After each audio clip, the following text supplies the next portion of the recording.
For our next story, let's talk about a food product India absolutely loves, paneer, or as some call it, Indian cottage cheese. It's creamy, it's protein-packed, and it's a hero in vegetarian diets. You'll find it in everyday meals, in festive feasts, and across multiple grocery aisles. But here's the twist: India has a paneer problem. Turns out it is the most adulterated food product in the country. Look at this report. 122 paneer samples were tested in Noida and Greater Noida. 83% did not meet quality standards, 40% were unsafe for consumption, and it's the same story everywhere. In Karnataka, 163 samples were collected, only 4 of them were safe for consumption. 4 out of 163 samples, the others are still undergoing tests. Here's another one from Lucknow, where 103 paneer samples were tested. 50% failed the test, they were unsafe for consumption.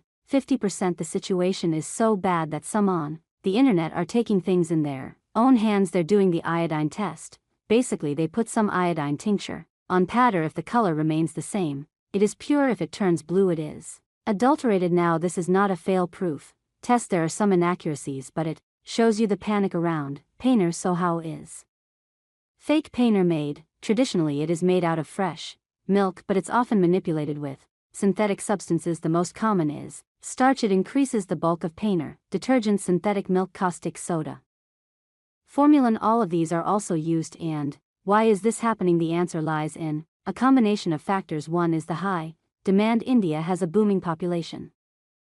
There is a demand for protein-rich foods, and paneer is often the top choice, especially in a vegetarian diet. Reason number 2, greed and the attempt to maximize profits. Making good paneer is not cheap, which is why manufacturers try to cut costs and corners. They mix adulterants to increase the bulk. 3, lack of stringent regulation. You will find paneer everywhere, from your local grocery store to fancy supermarkets, and that makes it difficult to monitor. You cannot regulate every batch that enters the market, but the food safety body has been cracking down. Look at these reports: 1,500 kilos of adulterated paneer seized in Gujarat, 239 kilos seized in Nashik, 600 kilos seized from Hyderabad. So this is not a region or city-specific problem, it's a countrywide issue. And it's not just about paneer. From 2022 to 2023, 25% of all food samples tested were adulterated. 1/4 of all the samples tested adulterants are common in milk, in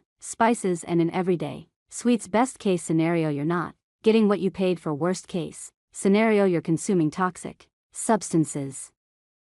So what should you as a consumer do? First of all, be aware. Know that this is happening. Consumer awareness is key to issues like these. Second, stick to trusted brands or trusted vendors. Look for certifications to ensure quality. And the third solution is fines. We need tougher penalties for violators. Right now, the fines about for selling adulterated food in India are very low. The fine is so low that many see it as just another business expense, but if the consequences were truly severe, it might actually make them think twice. At least some of them. That said, the real fix lies in something bigger: a complete overhaul of how we approach food safety in India. Yes, the Food Safety Department is conducting more raids. Yes, more samples are being tested than before, but what's missing is scale, widespread, and consistent enforcement. Food safety must be treated with the same urgency as a public health emergency, because at the heart of this story is trust. Trust in what we eat, trust in the system that is meant to protect us, trust that what we bring home won't harm us, what we feed our children won't hurt them. This trust is rotting away every single day. Thanks for watching this video.